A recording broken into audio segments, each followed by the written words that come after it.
E querendo acelerar ainda mais, eu gostaria de falar rapidamente sobre a questão da virtualidade. Nós temos hoje esse problema todo das relações da mídia com a formação do caráter.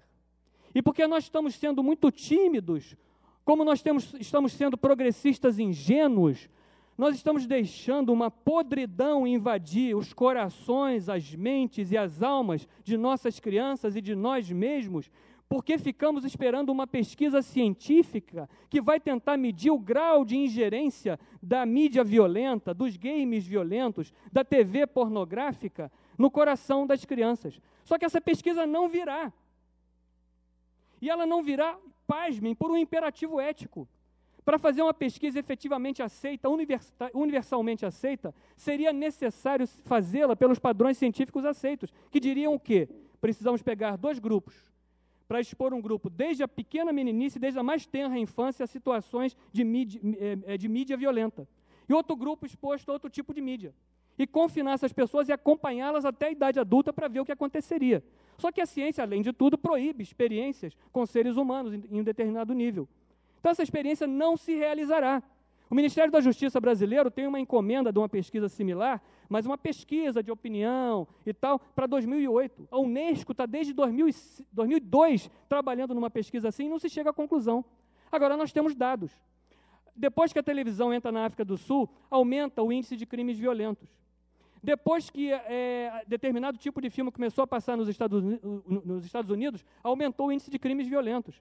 As associações de pediatria, de medicina infantil, de psiquiatria infantil, divulgaram em 2002 um comunicado protestando contra a mídia violenta, porque na experiência deles de consultório, de atendimentos, estava provado, não da maneira científica que algumas academias gostariam, mas estaria provada a realidade da inter-relação entre mídia violenta e comportamento violento.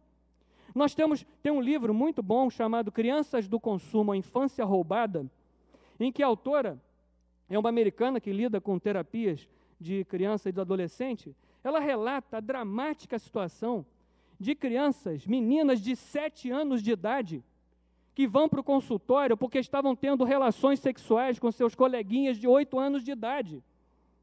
Nós tivemos um caso no Pará, em que um menino de, se eu não me engano, 9 anos de idade, matou e degolou um garoto de 3 anos de idade.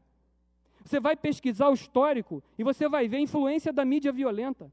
O massacre da escola de Columbine, nos Estados Unidos, aqueles meninos fizeram um vídeo, tem um jogo, um game, os mais jovens conhecerão, o Doom. Eles posaram com as armas, esta aqui veio direta do Doom, antes de fazerem um atentado. E o menino que faz o atentado agora, aquele oriental que fez o atentado, se remete não só aos assassinos de Columbine, como se remete a um filme coreano extremamente violento, embora um grande filme, mas absolutamente proibido para menores, chamado Old Boy. E ele reproduz cenas de Old Boy na ação que ele realiza. Eu poderia falar, tenho números aqui imensos sobre isso. A mídia, a literatura está farta sobre isso. E nós ficamos como progressistas ingênuos, esperando uma prova científica para tomar uma atitude. E temos que aceitar ainda a manipulação. Eu tenho falado o seguinte, antigamente mandavam os marines. De muitas décadas para cá, desde que Carmen Miranda foi para os Estados Unidos, na política de boa vizinhança, mandam o cinema, mandam a mídia. E essa mídia suja, essa mídia podre que nos chega e que nos ensina, e ensina a criança, que ainda está em fase de formação, que a violência é o que resolve. Depois, como é que a gente consegue tirar dessa criança, que não tem uma família, que a própria família já foi criada sob essa condição nos dias de hoje, mas que não tem uma família, que não tem uma boa escola, que não tem um bom tratamento do Estado, como é que nós queremos que essa criança não tenha comportamento violento? Crianças são o que fazemos dela.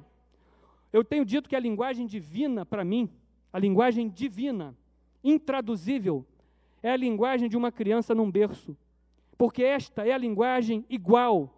Uma criança no Afeganistão, num berço, um bebê recém-nascido, fala a mesma linguagem que um bebê recém-nascido americano, que um bebê recém-nascido na favela, e a mesma linguagem que Jesus falou na manjedoura. É a linguagem de Deus. Agora, nós pegamos essa linguagem que vem de Deus e nós a distorcemos. E a distorcemos no momento. A memória infantil é tão poderosa que os estudiosos têm alertado para o seguinte: ela é a primeira que volta em situações de amnésia. Ela é a última que some em situações de senilidade. Tamanha força da memória infantil. E nós estamos vivendo hoje a seguinte situação. Se você está na sua casa com a sua esposa, a sua família, e o seu vizinho resolve começar as carícias iniciais do intercurso sexual com a sua esposa ou amante de calcinhas na sala da sua casa, você vai tomar uma atitude. Ou tira as crianças, ou tira os vizinhos, ou faz ambos. Isso acontece na novela diariamente agora, às 9h. E nós não fazemos nada. E eu quero crer que a minha muito modesta militância por direitos democráticos nesse país, ela me autorize a me considerar uma pessoa que é progressista. Agora, não sou um progressista ingênuo.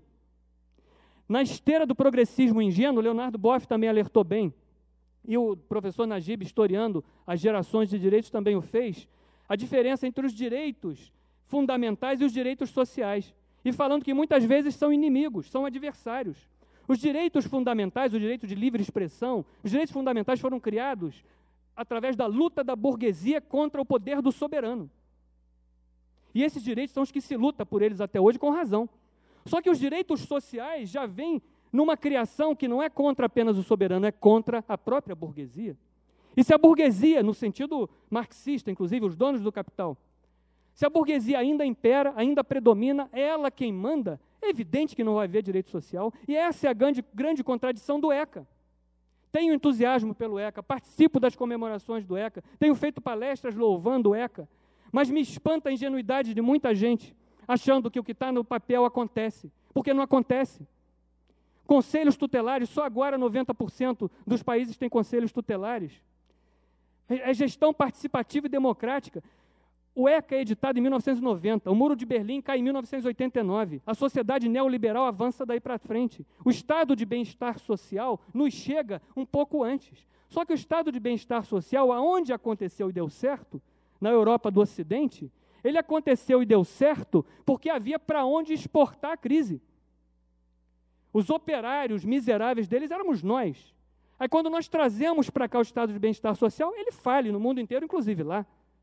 Então não há estado de bem-estar social possível no Brasil. Até 2010, os especialistas nesse tipo de área, em economia do trabalho, têm dito o seguinte: serão necessários apenas 5% da população economicamente ativa para manter o sistema produtivo rodando. O que significa isso? Tem gente sobrando, tem gente lixo, porque é assim que o sistema trata. Eu costumo dizer, alguns até se ofendem, mas não é uma ofensa, é a constatação de uma realidade para gerar consciência, que nas varas de infância, eu conversei agora há pouco com uma moça que está fazendo sua tese sobre esse assunto, vai se formar em serviço social. E as assistentes sociais, mais do que muitos aqui dentro, são as que são escaladas pelo Estado para recolher o lixo humano. Só que eu sou daqueles que acreditam que lixo se recicla, que gente renasce, que gente pode ser transformada em coisa nova. Está aqui a Fundação Leon Denis, com seu maravilhoso trabalho, que nos demonstrou essa possibilidade. Jovens que talvez sem oportunidade não estivessem aqui nos ensinando, não fazendo apresentação, nos ensinando. E isso é o caminho que eu imagino para que essa discussão sobre ética possa avançar.